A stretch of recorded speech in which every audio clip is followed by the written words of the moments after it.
later, Percy was shunting in the yard at Farquhar when the station master came up. "Leave those trucks, please, Percy," he said. "There's an emergency down at the harbour. The Fat Controller wants you to go and sort it out straight away." "But Toby can't," began Percy. "Never mind that," the station master said. "The Fat Controller needs you double quick. Leave us to worry about the shunting." He hurried away to make the arrangements. Bulstrode was a barge used for carrying stone.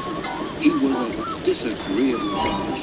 Nothing was ever right for him, and he grumbled unceasingly.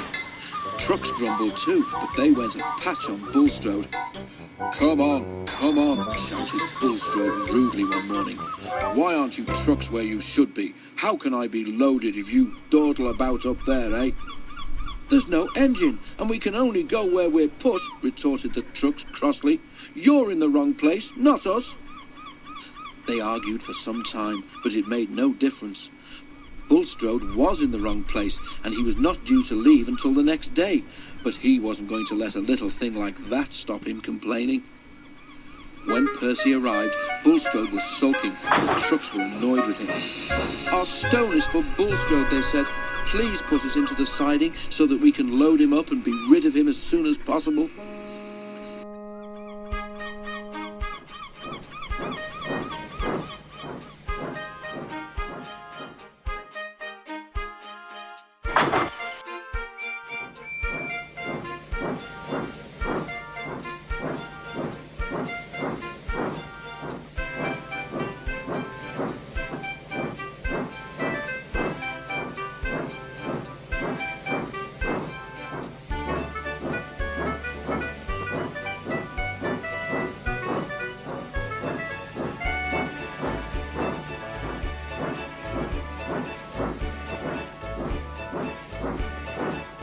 The line slopes down to the harbour.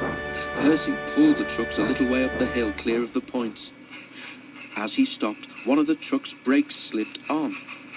When Percy began to push, the truck started with a jerk, and a coupling broke. 4 loose trucks, heavy with stone, gathered speed. "Help! Help!" they wailed. A shunter bravely tried to stop them, but only broke his pole. The trucks rattled along the quay, straight towards Bulstrode, unsuspecting at the end. Bulstrode heard a rattle and a shout or two, but he could see nothing. The first he knew of anything wrong was when 4 loaded stone trucks shot, one by one, off the end of the quay to bury themselves in his hold. "Oof!" he exclaimed. But anything else was lost in a gurgle as the trucks burst a hole in his hull and water began to pour in. Bulstrode experienced an awful sinking feeling. "Save me," he spluttered. "I'm drowning."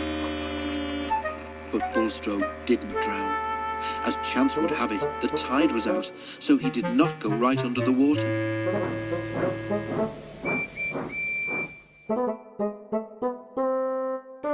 The trucks were upset at losing some of their friends, but were very little bothered about Bulstrode.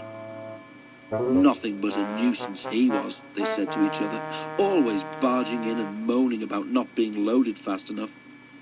They sniggered. This time he got his load faster than he bargained for. Serves him right, if you ask us. Percy was kept busy for some time afterwards, clearing up the mess.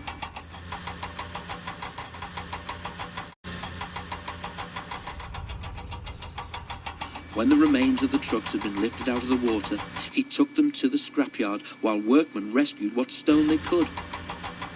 As for Bulstrode, when everything else had been cleared, his remains were towed to a nearby beach where they could do no harm.